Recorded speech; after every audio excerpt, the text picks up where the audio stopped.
को सबसे पहले देखने के लिए चैनल को सब्सक्राइब कीजिए और घंटी का बटन दबाइए। देखिए, हमने पीछे यहीं पर एक प्रेस कॉन्फ्रेंस बुलाई थी। ये उसी प्रेस कॉन्फ्रेंस की अगली कड़ी है।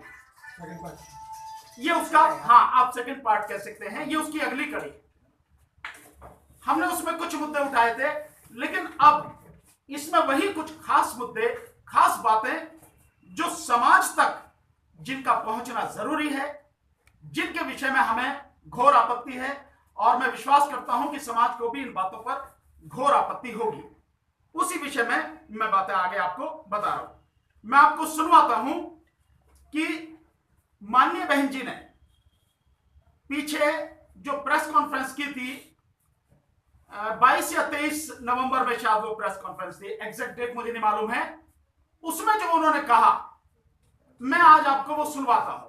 उसमें 4 चीजें हैं जिन पे हमें घोर आपत्ति है। मैं पहले आपको बताता हूं। एक, बहन जी ने कहा अपर कास्ट समाज के विरोध में काफी नफरत फैलाने वाली बातें भी कर रहे हैं। कौन? इन संगठनों के लोग, यानी बहुजन समाज के संगठनों के लोग, वो अपर कास्ट के खिलाफ नफरत फैलाने का काम कर रहे हैं। जिनको हमारी पार्टी ने अपने काफी अथक प्रयासों से इन्हें भाईचारे के आधार पर बीएसपी में जोड़ा है। नंबर 3, बहन जी कहती हैं कि वैसे भी इस किस्म के संगठनों को चलाने वाले लोगों का मकसद कतई भी मिशनरी नहीं होता है। नंबर 4, यदि इनका मकसद वास्तव में सही व ईमानदार होता तो तब फिर ये लोग अपना कोई भी अलग से संगठन आदि नहीं चलाते, बल्कि इसके स्थान पर फिर ये लोग सीधा बीएसपी से ही जुड़कर अपनी इस पार्टी को ही मजबूत बनाते। और आखिरी, बहन जी का कहना है कि इसी किस्म के संगठनों की वजह से, यानी बहुजन समाज के जो संगठन हैं, उन्हीं की वजह से पिछले वर्ष उत्तर प्रदेश के जिला सहारनपुर के सब्बीरपुर गांव में दिल को दहला देने वाला दलित उत्पीड़न कांड हुआ। मतलब यह है कि सब्बीरपुर का जो कांड है उसमें ठाकुरों का हाथ नहीं था, वो बहुजन समाज के संगठन है, उनकी वजह से वो कांड हुआ। ये 4-5 चीजें जिन पे हमें घोर आपत्ति है। और अब मैं सीधे आपको ये वो जो प्रेस कॉन्फ्रेंस का बहन जी का हिस्सा है, मैं उसी में से सीधे आपको सुनवाता। होने वाले खासकर लोकसभा आम चुनाव में हमारी विरोधी पार्टियों के हाथों में बिक कर व खेल कर वह अपने उन्हीं के हिसाब से उम्मीदवार खड़े करके हमारे वोटों को भी बांटने का हर संभव पूरा प्रयास कर सकते हैं। इसे भी ध्यान में रखकर हमारे भोले भाले लोगों को ऐसे सभी गलत, स्वार्थी, बिकाऊ व बीएसपी विरोधी संगठनों से हमेशा सावधान रहना है। इसके साथ ही इन्हें ना तो मेरे नाम पर किसी भी प्रकार की भावनाओं में बहकर इनको कोई चंदा देना है, तथा ना ही इन्हें इनके किसी भी प्रोग्राम आदि में शामिल होकर इनके ऐसे गलत कार्यों को करने के लिए इनका हौसला बढ़ाना है, तथा ना ही इन संगठनों द्वारा आगे चुनाव में खड़े किए जाने वाले इनके उम्मीदवारों को भी अपना वोट देकर बिल्कुल भी खराब नहीं करना है। और वैसे भी इस किस्म के संगठनों को चलाने वाले लोगों का मकसद कतई भी मिशनरी नहीं होता है, तथा इनका मकसद केवल यहाँ बल्कि हमारी विरोधी पार्टियों के हाथों में खेलकर इन संगठनों के लोग, खासकर हमारे भोले भाले दलित वर्ग के लोगों को अपर कास्ट समाज के खिलाफ भी करने के लिए अपने मंच से अपर कास्ट समाज के विरोध में काफी नफरत फैलाने वाली बातें भी कर रहे हैं, जिससे फिर बीएसपी में तेजी से जुड़ रहे अपर कास्ट समाज के लोग इस पार्टी में आने से रुक जाए, जिनको हमारी पार्टी ने अपने काफी अथक प्रयासों से इन्हें भाईचारे के आधार पर बीएसपी में जोड़ा है। लेकिन इन संबंध में वैसे हमारे लोगों को ये भी मालूम है कि इसी किस्म के संगठनों की वजह से ही पिछले वर्ष उत्तर प्रदेश के जिला सहारनपुर के सबीरपुर गांव में दिल को दहलाने वाला दलित उत्पीड़न कांड हुआ था। अब मैं आपको सारी चीजें बताता हूं। ये अपर कास्ट समाज के विरोध में नफरत फैलाने की जो बात कर रहे हैं, क्या बहुजन समाज के लोग नफरत फैला रहे हैं या कुछ और सच्चाई है? अगर हम देखें तो अगर पार्टी की बात करें तो सबसे पहले नफरत फैलाने वाली अगर आप बात कर रहे हैं तो नफरत फैलाई खुद बीएसपी ने, जिसने कहा कि तिलक तराजू और तलवार इनमें मारो जूते चार। तो नफरत किसने फैलाई? बीएसपी ने। पर मैं इसको भी नहीं मानता, यह भी नफरत नहीं है एक तरह से। इससे आगे मैं चलता हूं जो बताना बहुत जरूरी है। हजारों साल से जाति और धर्म के नाम पर नफरत कौन फैला रहा है? हम में से हर कोई जानता है। गाय और गौमांस के नाम पर नफरत कौन फैला रहा है? 3 साल में 35 मुस्लिमों की हत्या कर दी गई। अब मैं सिलसिलेवार कुछ चीजें आपके सामने रखा हूं जो आपको समझ में आ जाएगी कि असली नफरत कौन फैला रहा है। 1968 में किलवेली हत्याकांड हुआ तमिलनाडु में। 44 दलित मारे गए। 44 दलित मारे गए। 81 में फूलन देवी की गैंगरेप हुआ, नंगा घुमाया गया और फिर 2001-2 में हत्या कर दी गई। 1985 में करमचेडू हत्याकांड हुआ आंध्र प्रदेश में। 1987 में मेरठ में हाशिमपुरा में 42 मुस्लिम नौजवानों को उठाकर पीएसी पुलिस ने उड़ा दिया। आज तक पता, अभी थोड़े दिन पहले जिसमें सजा हुई है आपको मालूम है, कोर्ट से जिनको सजा हुई है। 1990 में बिहार में रणवीर सेना ने कितने हमले किए? 1990 पनवारी आगरा में कांड हुआ बारात चढ़ने के ऊपर और वहां पे हत्याएं हुई। 1991 में तिसुंदूर हत्याकांड हुआ आंध्र प्रदेश में, 8 दलित मारे गए। 1992 में राजस्थान में कुबेर कांड हुआ और उसमें जो है दलितों के सारे घर जलाए गए, बलात्कार हुआ, हत्याएं हुई। 1992 में ही बाबरी मस्जिद का विध्वंस हुआ। उसके बाद बंबई में झगड़े हुए, आप सबको मालूम है कितने लोगों की हत्याएं हुई। 1996 में मेलावा लाबू हत्याकांड तमिलनाडु में हुआ। पंचायत चुनाव के ऊपर जनरल सीट थी, रिजर्व सीट का व्यक्ति जीत गया, 6 लोगों की हत्याएं की गई। 1997 में लक्ष्मणपुर बाथे बिहार में हत्याकांड हुआ, रणवीर सेना ने किया, 58 दलित लोग उसमें मारे गए। 1997 में ही रमाबाई हत्याकांड हुआ बंबई में, जिसमें 10 दलित लोग मारे गए। इस तरह से इसके अलावा और जो हुए हैं, 1999 में पंजाब में बदसिंह केस हुआ, दलित महिला को नंगा घुमाया गया। 2000 में कंबालापल्ली हत्याकांड हुआ, कर्नाटक में 7 दलित मारे गए। 2002 में गुजरात दंगे हुए, आप सबको मालूम है हिंसा का कैसा नंगा नाच हुआ और किसने किया, किस तरह से हुआ, सारा का सारा नरसंहार हुआ मुस्लिमों का। 2003 में मुथंगा घटना हुई जिसमें 5 दलित मारे गए केरल में। 2005 में गोहाना कांड हुआ जिसमें दलित 50 घर फूके गए, मैं खुद उसमें गया था, देख के आया था मैं। 2006 में खैरलांजी हत्याकांड हुआ महाराष्ट्र में, आप जानते हैं महार महिलाओं को नंगा घुमाया गया और उनके भाइयों और उनको बेटों को कहा गया कि इन बहनों के साथ इनके साथ शारीरिक संबंध बनाए, मना किया तो उनके जननांग काटे गए और फिर उनकी हत्या की गई। इसके बाद 2011 में मिर्चपुर कांड हुआ हरियाणा में। 2016 में ऊना कांड हुआ गुजरात में। 2016 में ही रोहित वेमुला की हत्या की गई, कन्हैया पर हमला हुआ। 2017 में सबीरपुर उत्तर प्रदेश में 58 घर जलाए गए और उसके बाद में हत्याएं भी हुई। जब माननीय बहन जी बहुत समय के बाद में गई, वापस जब वहां से आ गई, उसके बाद में हमला हुआ, 4-5 लोग मारे गए, 20 लोग घायल हुए। उसके बाद में 2018 में जनवरी में भीमा कोरे गांव की घटना घटी और उसके बाद 2018 में 2 अप्रैल का भारत बंद हुआ, जिसको मैं पिछली अपनी प्रेस कॉन्फ्रेंस में आपको बता चुका हूं किस तरह से सैकड़ों एफआईआर हुई, 20 लोग मारे गए, हजारों लोग जेल में। इसके बाद दादरी में अखलाक को किसने मारा, अलवर में पहलू खान और अकबर खान को किसने मारा, हापुड़ में कासिम को किसने मारा, जुनैद को किसने मारा, कुलबर्गी की, दाभोलकर की, पंसारी की, गौरी लंकेश की और जज लोया की हत्या किसने की? ये क्या दलित समाज ने फैलाई है? बहुजन समाज के संगठनों ने नफरत फैलाई है? कौन इस नफरत को फैला रहा है?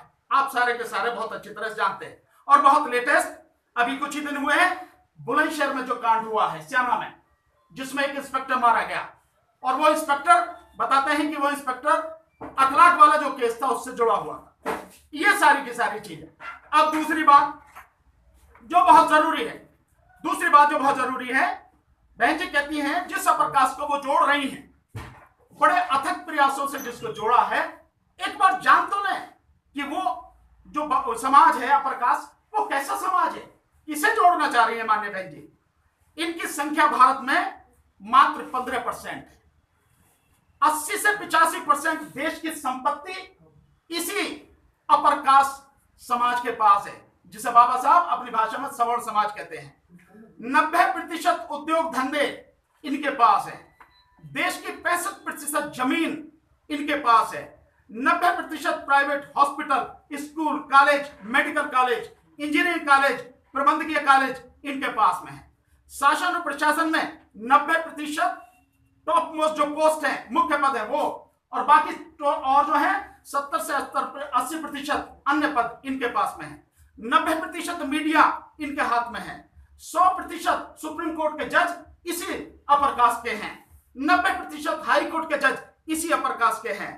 80% से ज्यादा प्रोफेसर यूनिवर्सिटियों में, असिस्टेंट प्रोफेसर स्कूलों में टीचर्स यही लोग हैं। 50.5% आरक्षण सुप्रीम कोर्ट ने जबरदस्ती अपने दम पर इसी 15% अपर कास्ट समाज के लिए पक्का कर रखा है हमेशा के लिए। और सबसे ज्यादा सत्ता इनके हाथ में है। 60 से 70% एमएलए, एमपी, मंत्री, मुख्यमंत्री, प्रधानमंत्री, राष्ट्रपति इनके हैं। इन्हीं समाज को जोड़ना चाहती है मान्य बहन जी, यही मिशन है। और अब मैं आपसे पूछना चाहता हूं, मान्य बहन जी से पूछना चाहता हूं, और इस बहुजन समाज से भी पूछना चाहता हूं, सिर्फ इतना बता दें कि दलितों, पिछड़ों और मुस्लिमों इनके अधिकार को कौन छीन रहा है? दलितों, पिछड़ों का आरक्षण कौन खा रहा है? निजीकरण के नाम पर दलितों, पिछड़ों का आरक्षण कौन खत्म कर रहा है? आदिवासियों की जल, जमीन और जंगल कौन हड़प रहा है? देश का पैसा लूटकर विदेशों में कौन जा रहा है? पिछले 3 सालों में 17,000 से ज्यादा करोड़पति और अरबपति इस देश को छोड़कर विदेशों में बस चुके हैं। कौन है वो? दलितों, पिछड़ों को सुप्रीम कोर्ट और हाई कोर्ट में जज कौन नहीं बनने दे रहा? दलित महिलाओं को नंगा कौन घुमा रहा है? दलितों की बारात कौन नहीं चढ़ने दे रहा? दलित बेटी को, यह बहुत जरूरी है, दलित बेटी को प्रधानमंत्री कौन नहीं बनने दे रहा? मैं ये जानना चाहता हूं, क्या यही मिशन है? क्या इसी मिशन के लिए सारे काम हो रहे हैं? और क्या यही मान्यवर साहब काशीराम जी का मिशन है? मैं जानता हूं आप भी मेरी बात से सहमत होंगे, ना तो ये बहुजन मिशन है और ना ये मान्यवर साहब काशीराम जी का, हमारे महापुरुषों का मिशन है। अब मिशन क्या है?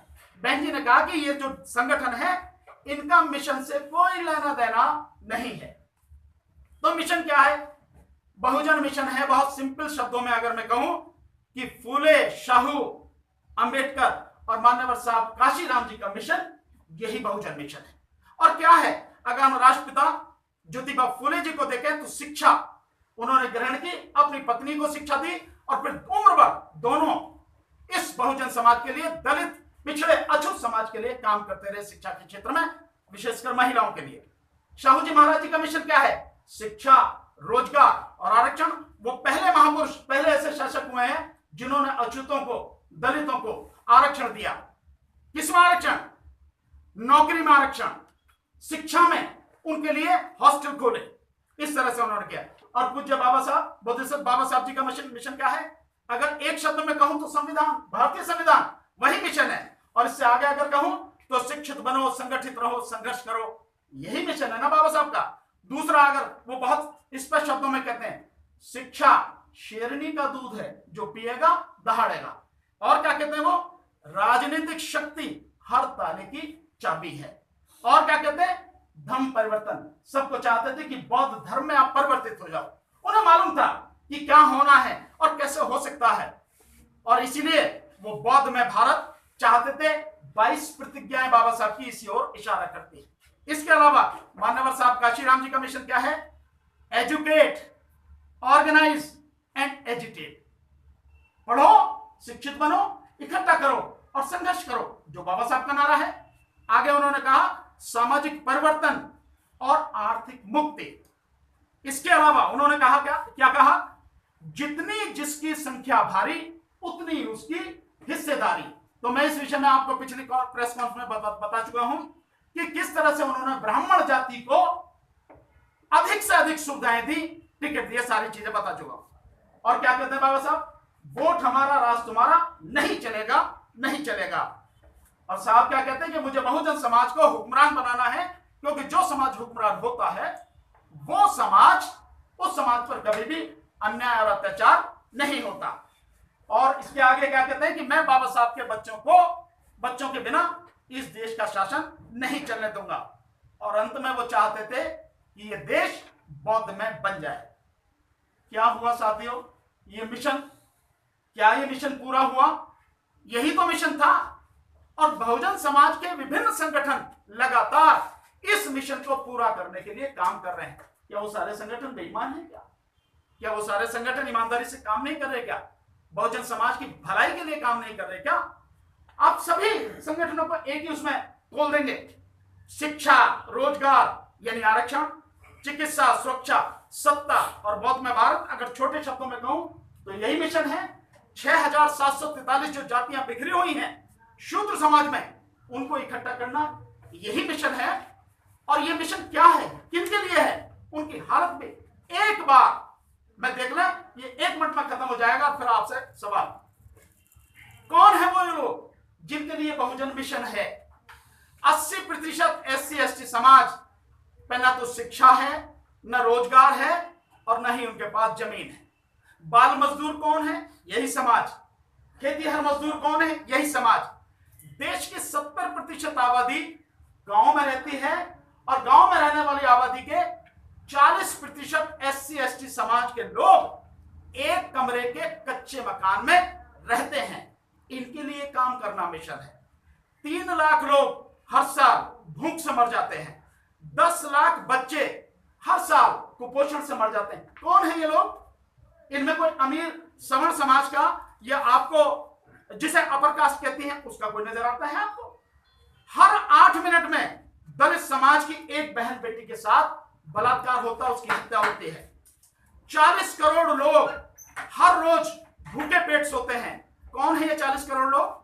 ये निश्चित रूप से, मैं निश्चित रूप से कह सकता हूं कि ये सारे के सारे अपर कास्ट के तो नहीं हैं। इसके अलावा अब तक मात्र 11 से 12% आरक्षण ही पूरा और आरक्षण ही दिया गया है। 90% मानव अधिकार उल्लंघन के मामले इसी समाज के प्रति होते हैं। दलित, शोषित, पीड़ित बहुजन समाज। और 68 सालों में क्या मिला है इसे भी देख लें, बहुत जरूरी है।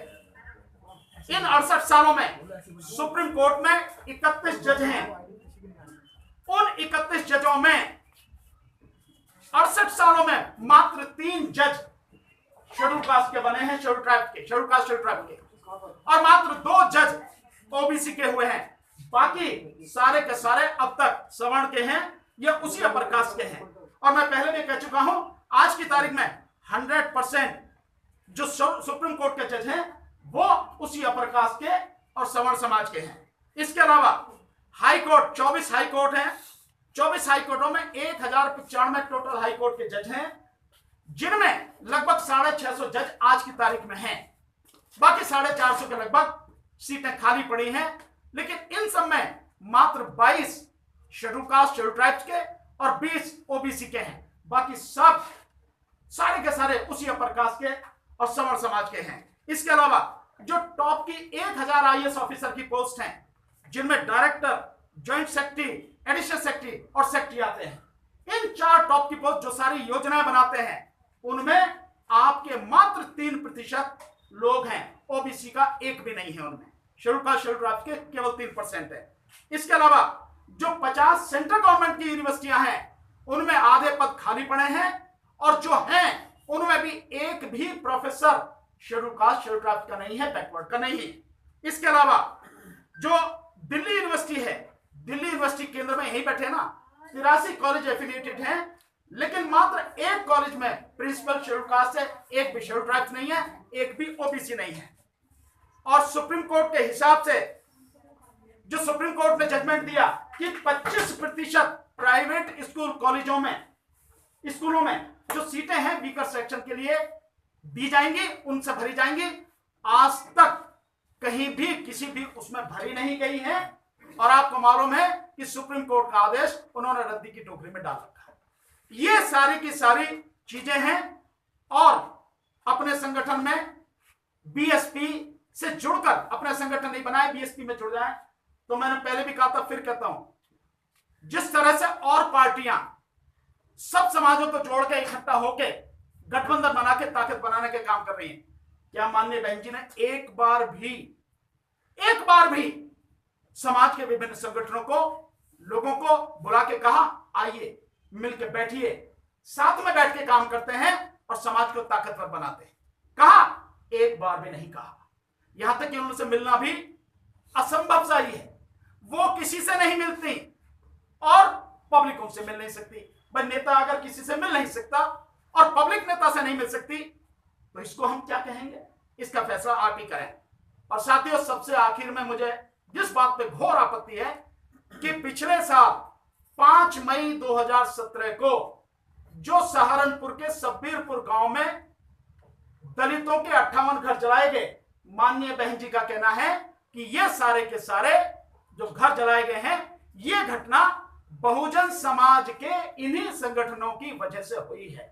तो ये माना जाए कि फूलन देवी की हत्या करने वाला राणा जो था, जो वहां पे एक प्रोग्राम में मुख्य अतिथि था, वहां से 10 किलोमीटर दूर सब्बीरपुर गांव से, और उसके बाद जिस तरह से पुलिस ने और उन सब ने मिलकर पूरे प्री प्लान होके सब्बीरपुर गांव पे हमला किया, 58 घर जला दी गए, तो वो सारी की सारी प्लानिंग, वो सारी घटना क्या बहुजन समाज की वजह से हुई थी? आप सब जानते हैं कि किसने की है, लेकिन हमारा नेता अगर इस तरह की बात कहेगा तो साथियों, इसे क्या बहुजन नेता माना जाए या बहुजन हित में माना जाए? जो भी बात है बहुत सोच समझ के कहनी चाहिए। लेकिन माननीय बहन जी ने ये बात कही, मैं नहीं कर रहा, मैंने आपको सुनाई, और 13 मिनट 6 सेकंड की उनकी पूरी वो है, वो आप देख सकते हैं, उससे आपको सारी बातें पता लग जाएंगी। और अब साथियों, बस मुझे इतना ही कहना था, इन सारी चीजों पर हमें घोर आपत्ति है, हमारा घोर विरोध है। अगर बहन जी नेता हैं तो बहन जी को उसी हिसाब से काम भी करना चाहिए, बातें कहनी चाहिए। जिन लोगों से समाज पीड़ित था है, उनसे अलग हटके बहुजन मिशन साहब ने बनाया, उसे लेके चले। लेकिन आज मैं कह सकता हूं, माननीय बहन जी को बहुजन मिशन याद नहीं है, उससे पूरी तरह से भटक चुकी है। इसलिए हमारी घोर आपत्ति है कि बहुजन मिशन को याद रखा जाए और इसी पे काम किया जाए और बेवजह किसी पर आरोप न लगाया जाए। वकील साहब, जिस तरीके से आपने ये पीसी की है और जो बहन जी का जो प्रेस कॉन्फ्रेंस थी, उसकी आपत्ति किसी ने नहीं उठाई, ये राष्ट्रीय जनहित संघर्ष पार्टी ने क्यों उठाई है? देखिए, अगर किसी ने नहीं उठाई तो इसका मतलब ये नहीं है कि जो वो बात कह रही है सही है। सभी को उठानी चाहिए थी, क्योंकि ये केवल एक व्यक्ति विशेष के लिए, एक पार्टी या संगठन के लिए नहीं, उन्होंने सभी संगठनों के लिए कहा है, तो सभी को ये बात उठानी चाहिए थी। ध्यान रखना साथियों, अगर समाज में गलत हो रहा है, चाहे वो हमारा भाई ही कर रहा हो, और हम उसके खिलाफ आवाज नहीं उठाएंगे तो एक दिन हमारी दुर्गति होनी निश्चित है, उसे कोई रोक नहीं सकता। हम जो बात कह रहे हैं, हमने उठाई, किसने उठाई, ये शायद महत्वपूर्ण नहीं है। महत्वपूर्ण यह है कि जो हम बात कह रहे हैं, क्या वो बात सही है या नहीं है। जो बातें हैं आप उसमें देख सकते हैं और हमने आपको सुनाई भी। तो बहन जी को इन सारी चीजों का ध्यान रखना चाहिए। इसलिए मैं जो कह रहा हूं आपसे, इन सारी चीजों को गंभीरता से लें। हमने जो बात उठाई है, हमारा धर्म है, हमारा फर्ज है समाज को जगाना, समाज को जागृत करना। बाकी समाज के ऊपर है, वो जागता है जागे। अगर सोना ही उसने सोच रखा है और नेता के ऊपर सारा पूरी तरह से विश्वास करके गड्ढे में गिरना ही समाज ने सोच रखा है, तो ये समाज का अपना निर्णय हो सकता है। सर, 2019 का चुनाव नजदीक है और 2019 के चुनाव में इस तरीके की पीसी करना ये कहां तक ठीक है? नहीं, और कब करनी चाहिए पीसी? भाई 2019 का जो चुनाव है और हम राजनीतिक पार्टी भी हैं, तो इसमें पीसी करने में क्या दिक्कत है? ये पीसी निश्चित रूप से, क्या माननीय बहन जी लगातार पीसी नहीं कर रही है? क्या और पार्टियां पीसी नहीं कर रही हैं? सर, आपने पूरी 2018 तक की सारी कमियां बता दी बीएसपी की कि ये हुआ वो हुआ। क्या उस दौर में बीएसपी मौजूद थी सरकार में? किस समय? जब आप 2018 तक की पूरी कमियां बता रहे हैं। मैंने तो बहुत पीछे से बताई हैं, आपने सुनी नहीं ढंग से। अंत की बात मैंने तो बहुत मैं अंत की बात क्यों कर रहे हैं? आप अंत की बात कैसे कर सकते हैं? हम तो शुरू से पहले मैं जवाब दे, वन बाय वन पूछिए, पहले मुझे जवाब दें। जो पीछे से उसे कैसे छोड़ सकते हैं? उसे कैसे छोड़ दें आप मुझे बताइए। जो हजारों साल का इतिहास है वो हमारे साथ चला रहा है ना, वो लगातार आ रहा है, लगातार आ रहा है। मानते हैं उन सबकी जिम्मेदार सिर्फ बीएसपी पार्टी? मैंने नहीं कहा कि उन सबकी जिम्मेदार बीएसपी है। एलिगेशन तो सब आप उसी की नहीं, मैं इसलिए नहीं, मैं एलिगेशन ये लगा रहा हूं, और एलिगेशन नहीं लगा रहा हूं, मैं आपको कह रहा हूं कि माननीय बहन जी उनको साथ में जोड़ने की बात कर रही हैं जिन्होंने इस देश में हजारों साल से नफरत फैलाई है। मैं उनकी बात कर रहा हूं, उनको जोड़ने की। जबकि बहुजन मिशन ये था कि जो 6743 जातियों में बटा हुआ बहुजन समाज है उसको जोड़ा जाए, उसको इकट्ठा किया जाए, उसकी शिक्षा पे काम किया जाए, उसके रोजगार पर काम किया जाए, उसकी सुरक्षा पर काम किया जाए, उसकी चिकित्सा पर काम किया जाए। ये जो आरक्षण उन्होंने जबरदस्ती छीन रखा है इसको प्रॉपर तरीके से समाज को दिया जाए, जिससे समाज की उन्नति हो सके, तरक्की हो सके, उस पर काम किया जाए। ये बात मेरा कहने का मतलब है। मैंने ये नहीं कहा कि मैं उस पर आरोप लगा रहा हूं, मैं आरोप नहीं लगा रहा। आप समझे? Press conference totally question mark पर घिरी रही। हाँ, आपने सारे सवाल खड़े किए लेकिन क्वेश्चन मार्क लगाते रहे, कोई नाम खुलकर नहीं लिया। किसका? तो क्या माना जाए कि ये जो पीसी थी आपकी केवल मायावती की नीतियों के खिलाफ थी? नहीं, नीतियां आपने सबका जिक्र किया लेकिन उसमें क्वेश्चन मार्क, कहीं नाम नहीं लिया कि किन्होंने दलित उत्पीड़न को बढ़ावा दिया। मैंने कहा, आपने सुना नहीं, मैंने बहुत स्पष्ट रूप से कहा है कि ये जो दलित उत्पीड़न है ये वही है प्रकाश समाज कर रहा है, ये वही सवर्ण समाज कर रहा है। हिंदू संगठन के लोग हैं, बीजेपी के लोग हैं, इस बसपा का नाम ले रहे हैं, दूसरी पार्टी का नाम क्यों नहीं ले रहे? नहीं, मैं पूरी पीसी में आपने बसपा का 50 का नाम लिया है, लेकिन अन्य संगठनों का नाम एक बार भी नहीं लिया। मैं तेंदुल भाई की बात से सहमत हूं। पार्टी मुखिया का भी नाम लिया आपने और पार्टी का भी नाम लिया है, लेकिन जितनी पार्टी मुखिया का नाम, जितनी घटनाएं आपने गिनाई है उनमें सारी घटनाएं वो थी जो लगभग 2010 या 2010 के पहले से हैं। बसपा के शासनकाल से अलग। उसके बावजूद अब आप इन सारे मुद्दों को ला रहे हैं जब 2019 लोकसभा चुनाव का माहौल है और ऐसे में आपकी पार्टी लगभग चुनाव की तैयारी में है। तो क्या आप इस बात को एक्सेप्ट करते हैं कि आपकी जो पार्टी है वो 2019 लोकसभा चुनाव में आएगी? नहीं, इसमें एक्सेप्ट करने वाली क्या बात है कि 2019 के चुनाव नहीं, आप कह सकते हैं कि पॉलिटिकल बात है, बात नहीं है। मैं सिंपल की बात की नहीं, तो इसको क्या माना जाए कि माननीय बहन जी ने ऐसे समय में जब 2019 के चुनाव आ रहे हैं सभी बहुजन समाज के संगठनों को आरोपित कर दिया, उनको इसे क्या मानेंगे आप? आप निस्तारण की बात क्यों नहीं? किस निस्तारण की बात मैं कर रहा हूं? मैं इसी तरह की बात कर रहा हूं कि नीतियां पार्टी की वो होनी चाहिए कि जिससे बहुजन समाज का भला हो सके। लेकिन आप बहुजन समाज के भले की बात नहीं कर रहे, आप उस समाज को इकट्ठा करने की कोशिश कर रहे हैं जिसने हजारों साल से हम सब पर अन्याय और अत्याचार किया है। आप उसकी बात कर रहे हैं, इकट्ठा कर रहे हैं। संघर्ष पार्टी का कहीं बहुजन का नाम इसमें आता ही नहीं। किसका? आपकी पार्टी का नाम। तो मुझे आप ये भी एक मुखौटा सा नजर आ रहा है, राष्ट्रीय जनहित संघर्ष, मतलब राष्ट्र के जनों ये करती हुई, इसके अंदर तो सारे लोग हैं। ये आपकी समझ हो सकती है कि इसमें बहुजन नाम नहीं आ रहा। मैं आपसे पूछना चाहता हूं, बाबा साहब ने 3 संगठन रखे, बनाए 3 संगठन मुख्य रूप से। पार्टी बनाई रिपब्लिकन पार्टी ऑफ इंडिया, उसमें कहां शेड्यूल कास्ट या शेड्यूल ट्राइब्स या बहुजन का नाम है? बताना जरा आप। दूसरा उन्होंने सामाजिक संगठन बनाया समता सैनिक दल, उसमें कहां शेड्यूल कास्ट का बहुजन का नाम है? बताओ जरा। तीसरा उन्होंने बनाया धर्म के क्षेत्र में भारतीय बौद्ध महासभा, इसमें कहां दलितों का शेड्यूल कास्ट का बहुजन का नाम है? बताना जरा। ये जो आरोप है, ये जो हमारी सोच हो गई है संकुचित कि नाम हमें वो रखने की तख्ती लटका के रखो, नहीं।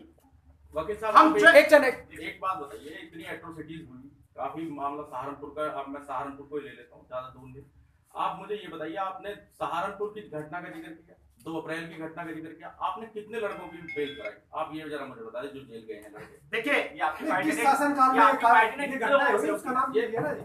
ये आप नीतियों की बात हो रही है, नीतियों की बात हो रही है। आपकी पार्टी ने कितने लोगों को? नहीं, आप जाके सहारनपुर में जाके पूछिए, आप मुझे जवाब देने देंगे?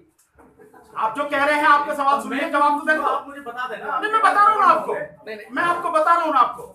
आप सहारनपुर में जाके पूछिए 5 तारीख को घटना हुई, हम 7 को वहां पहुंचे। सारे लोग वहां के सहारनपुर के जानते हैं। सारे साथियों से मिलके हमने उनके लिए जो भी हम कर सकते थे वो हमने कार्रवाई उनके लिए की। जहां तक आप 2 अप्रैल की बात कर रहे हैं, 2 अप्रैल को हमने लगातार सब साथियों से कहा, सब साथियों के, चाहे यहां मेरठ के हों, चाहे साथी यहां के हों, गाजियाबाद के हों, ग्वालियर के हों, सारे साथियों के संपर्क में रह के जो भी हम लीगली, जो उन्होंने हमसे सपोर्ट मांगी, वो लीगल हमने सहायता उनकी और सपोर्ट हमने उनको दी। वकील साहब, सारी पार्टियों मैंने बता दिया, एक तो नाम नहीं, एक सेकंड, कितने ही लोग हैं, एक तो नाम नहीं है ना। वकील साहब, सारी पार्टियों ने, विपक्ष की पार्टियों ने मायावती को अपना नेता मान लिया है। क्या राष्ट्रीय जनहित संघर्ष पार्टी मायावती को नेता मान के राजी नहीं है? देखिए बिपिन साहब, जहां तक मैं समझ रहा हूं और रोज मैं न्यूज देख रहा हूं, अभी तक किसी भी विपक्ष ने मायावती जी को अपना नेता नहीं माना। सर, एक मंच से कांग्रेस की जो लीडर हैं और उन्होंने हाथ उठा के कहा कि हम मायावती को अपना नेता मानते हैं। नहीं, कभी नहीं कहा। आप मुझे दिखाइए। मायावती जी को साथ लेने के लिए सब लोग कोशिश कर रहे हैं, लेकिन विपक्ष ने यह नहीं कहा कि मायावती जी हमारे नेता है। और अगर मायावती जी विपक्ष की नेता बनती है, विपक्ष उन्हें नेता मानता है, तो बहुत अच्छी बात है। इससे बढ़िया कौन सी बात है? हम भी तो यही चाह रहे हैं कि मायावती जी विपक्ष की नेता बने, मायावती जी ताकतवर होके इस देश से भारतीय जनता पार्टी का सफाया करें, क्योंकि देश की सबसे बड़ी दुश्मन तो भारतीय जनता पार्टी आज की तारीख में, उसका सफाया करें। लेकिन जो पीछे के परिणाम हैं, जो सारी चीजें हैं, वो ऐसा तो नहीं बता रही है अभी। वकील साहब, जिस तरीके से आपने जिस तरीके मायावती को टारगेट रखा, बसपा को टारगेट रखा, इसके अंदर केंद्र के अंदर रामविलास पासवान जी हैं, उदित राज जी हैं, अन्य ऐसे जो नेता हैं, उनका कभी भी आपने जिक्र नहीं करा है। उनका जो एट्रोसिटी मामले में देखिए, जो लोग समाज की पीठ में छुरा भोंककर समाज के, देश के जो दुश्मन हैं, उनके साथ में बैठ गए, उनका जिक्र करने की क्या जरूरत है? उन्हें समाज ने नकार दिया, हमने नकार दिया, सबने नकार दिया, उनके विषय में क्या करना? आप मुझे बताना चाहते हो कि मैं जानता नहीं उनके विषय में। एक बात मानते हैं आप कि अगर बहुजन समाज पार्टी अलायंस कर लेती है कांग्रेस से, तो जितनी बहुजन पार्टियां हैं, बहुजन समाज पार्टी के अलावा, उनका अस्तित्व खत्म हो जाएगा? आप मानते हैं इस बात से? मैं नहीं मानता, आपकी बात से मैं सहमत नहीं। चाहे वो किसी से भी समझौता कर लें, लेकिन कोई भी पार्टी अगर खत्म होगी तो अपने कर्मों से खत्म होगी। उनके किसी पार्टी में जाने से या समझौता करने से कोई पार्टी खत्म नहीं। वो सब कुछ नहीं है, उनके उससे पार्टियां खत्म नहीं होती। सर, जिस तरीके समझौते की बात आती है, क्या राष्ट्रीय जनहित संघर्ष पार्टी भी किसी समझौता करेगी? निश्चित रूप से। देखिए, हमने बार बार कहा है, आज भी आपके सामने कह रहे हैं कि जो भी पार्टियां इस आने वाले 2019 के चुनाव में भारतीय जनता पार्टी और आरएसएस इसको सत्ता से बाहर निकालने के लिए काम करेंगे, गठबंधन करेंगे, हमारी पूरी कोशिश रहेगी कि हम भी उस गठबंधन में शामिल हों और उस गठबंधन का साथ देकर भारतीय जनता पार्टी को सत्ता से बाहर करें। जिस तरीके से अभी जो चुनाव है, उनका रिजल्ट आया है, वहां ये भारतीय जनता पार्टी ने वो हारी है। भारतीय जनता पार्टी हारी है? नहीं, निश्चित रूप से हारी है, लेकिन वो इतनी बुरी तरह से नहीं हारी जितनी बुरी तरह से हार सकती थी जी। अगर मैं आपको इसको कहूं, माना कांग्रेस के साथ में मध्य प्रदेश में और राजस्थान में अगर बीएसपी का समझौता हो जाता, तो जो 4%, 10%, 6% जो वोट मिली हैं, वो उसमें इंक्लूड हो गए, भारतीय जनता पार्टी की हार कितनी बुरी होती। जो जीता वही सिकंदर, लेकिन आप बीजेपी के भी परसेंटेज गिना रहे, क्या कर रहे हो? किसका? बीजेपी के परसेंटेज मैंने नहीं कहा था, इतनी बुरी तरह से नहीं हारी। नहीं, निश्चित रूप से नहीं हारी। जो जीता वही सिकंदर साहब, चाहे एक वोट। नहीं सर, ये कांशीराम साहब की एक बात यहाँ समझ में आती है सर, यहाँ कांशीराम साहब की एक बात समझ में आती है कि कांशीराम साहब ने बोला था कि एक नागनाथ है, एक सांपनाथ है, तो कोई जरूरी नहीं था इनसे समझौता करना। नागनाथ है और सांपनाथ है, तो पहले जो सरकार बनाई, इन्हीं नागनाथ और सांपनाथों के साथ मिलकर बहन जी ने बनाई सरकार बीएसपी ने। उत्तर प्रदेश भूल तो नहीं गए होंगे? इन्हीं के साथ मिलकर सरकार बनाई ना। तो भाई ये नागनाथ सांपनाथ तो अभी से नहीं है। मुझे ध्यान है, नागनाथ सांपनाथ कहने का काम जो शुरू किया मान्यवर साहब कांशीराम जी ने, और 1991 में आप सुनते थे रामविलास पासवान जी ने बड़ा कस के ये काम किया, हर मंच पे यही बात कहते थे, पर समझौता तो उन्हीं के साथ में किया, नागनाथ और सांपनाथ के साथ में। इसे क्या मतलब ये है कि वो जो भी कुछ करे सही और बाकी और कोई कुछ भी कह दे वो गलत। आपने सैकड़ों घटनाएं गिनाई, लेकिन टारगेट बीजेपी को रखा। देखिए, आप गलत कर रहे हैं। YouTube पे मेरी कितनी ही वीडियो पड़ी हैं, मैं बहुत कस के बीजेपी और 56 इंची चौकीदार के विरोध में हूं, और मेरी वीडियो आप देख लें। हद तक मैं बीएसपी के विरोध में नहीं था, लेकिन क्योंकि बीएसपी की मुखिया माननीय बहन जी ने ये सब पे आरोप लगाया, मैं इस बात के विरोध आवाज उठाना मेरा काम। राष्ट्रीय जनहित संघर्ष पार्टी किन मुद्दों को लेके इलेक्शन लड़ेगी वो बताइए। राष्ट्रीय जनहित संघर्ष पार्टी बहुत सीधा सा है, जो बहुजन समाज के मुद्दे हैं उनको लेकर ही चुनाव 2019 का या आने वाला चुनाव लड़ेगी। हमारा बाकायदा मैनिफेस्टो है। जब हम मैनिफेस्टो अपना जारी करेंगे, प्रेस कॉन्फ्रेंस करेंगे, आप सारे साथियों को बुलाएंगे, आप आइए उसको देखिए। अगर मायावती और कांग्रेस गठबंधन करते हैं, अगर मायावती और कांग्रेस गठबंधन करते हैं तो उसमें फिर आप अगर जाना चाहें तो जा सकते हैं आप। मैंने कब मना किया? मायावती के साथ भी आप जा सकते हैं। मेरा सवाल कहने का नहीं, मैं मायावती के साथ की बात नहीं कर रहा। मायावती के साथ की बात नहीं कर रहा मैं बहन जी के साथ की बात नहीं कर रहा। मैं जो बात कह रहा हूं आप उसको समझें। बहुत सीधा सा है, जो भी पार्टी, जो भी गठबंधन भारतीय जनता पार्टी को सत्ता से बाहर करने के लिए कोशिश करेगा, इकट्ठा होगा, हम उसके साथ शामिल होने का प्रयास करेंगे। आखिर में चलते चलते एडवोकेट साहब मैं एक बात जानना चाहूंगा, आखिरी सवाल है, इस शोषित पीड़ित वंचित समाज के लिए राष्ट्रीय जनहित संघर्ष पार्टी क्या करना चाहती है, उसका खुलासा कर दीजिए। इसका खुलासा बहुत सीधा सीधा है। जो बहुजन मिशन है हम पूरी तरह से उसको अमल में लाना चाहते हैं। हमें जब भी मौका मिलेगा तो हमारा काम पहला रहेगा शिक्षा के क्षेत्र में समाज को बेहतर से बेहतर शिक्षा देना, और दूर दराज के जो गांव में बैठा एक व्यक्ति है उस तक भी शिक्षा पहुंचाना, और अच्छी शिक्षा पहुंचाना। और शिक्षा वही होगी जो राजधानी में होगी, वही उस दूर दराज के गांव में होगी। दूसरा, अभी एक बात सुन लीजिए। दूसरा, रोजगार, क्योंकि समाज को रोजगार की बहुत जरूरत है। इसके लिए पूरी तरह से काम करना, क्योंकि सरकार को, समाज को रोजगार मिलेगा तभी आगे बढ़ेगा। ये जो आरक्षण है इसको ईमानदारी से लागू करना, और जब तक समाज उठ नहीं जाता उस स्तर तक जहां तक हमारे महापुरुष चाहते थे, तब तक लगातार ये आरक्षण जारी रहेगा। तीसरा, पुलिस व्यवस्था। इस देश में पुलिस व्यवस्था सबसे खतरनाक व्यवस्था है, और मैं मानता हूं कि इस पुलिस सिस्टम को अगर सुधार दिया तो इस देश की लगभग 70% समस्याओं का समाधान हो जाएगा। इस पुलिस व्यवस्था को ठीक करना है। अपनी बहन बेटियों की सुरक्षा के लिए जो भी बेहतर काम हो सकता है हम वो सारे के सारे काम करेंगे, और महिलाओं की तरक्की के लिए हम ईमानदारी से काम करेंगे। ये नहीं कि कह तो दिया 33% आरक्षण, लेकिन अभी तक वो बिल पास नहीं हुआ।